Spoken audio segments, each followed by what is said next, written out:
அதனால் நாளை எனக்கு நானே சவுக்கடி காலை நாளை 1 லட்சம் கோடி ரூபாய் இது பேரிடர் நிதி எங்களுக்கு வரல, எங்களுக்கு வேற கல்வி நிதி வரல, மருத்துவ கட்டமைப்பு நிதி எல்லாம் வரல. இதுக்கெல்லாம் உண்மையா தமிழ்நாட்டு மக்கள் அண்ணாமலை சவுக்கால் அடிக்கணும். மாநிலத்தினுடைய துணைத் தலைவர் கருணாகராஜன் எங்களுடைய சகோதரர் எத்தனை டைம் பாரதிய ஜனதா கட்சி எத்தனை டைம் அரெஸ்ட் பண்ணுவீங்க? நான் எத்தனை சித்திரவதை கொண்டாங்க பண்ணி அனுப்பிப்பாங்க. ஐயோ நம்ம மைண்ட் அங்க போகுது. பார்த்து கேட்கிறேன், அரசியல் நடத்துறியா அராஜகம் நடத்துறியா? 50 பேர் சேர்ந்த ஆட்டோல வந்து என் கட்சிக்காரன் ஸ்பாட்ல வச்சு துவச்சிருக்கீங்க நீங்க. மாப்பிள இவன் தான் எங்கேயோ செமத்தியா வாங்கியிருக்கான். அடிச்சாலும் பரவாயில்லையா, போற வர சின்ன பிள்ளைலாம் விட்டு இவனை அடிச்சு பழகிக்கணும் வேற அசிங்கப்பட்டிருக்கீங்க நீங்க.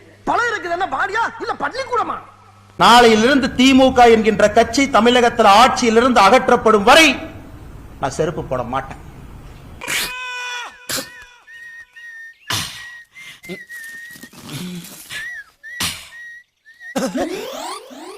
டங்ஸ்டன் இஷ்யூ டெல்லிக்கு போகணும் எத்தனை டைம் போறது? ஆனா மீத்தேன் பிரச்சனை ஆச்சுன்னா டெல்லிக்கு போகணும் எத்தனை டைம் போறது? எத்தனை போறது? வேற வேலை இதேதான் வேலைங்களா? ஐயாட்ட கொடுத்து சுடல வேலை வெட்டியே போயிட்டோம் அப்படின்னு சொல்லி நீ இருக்கிற ஊர்ல நான் இருக்க மாட்டேன்டா, நான் போறேன்டா. இப்படி ஒரு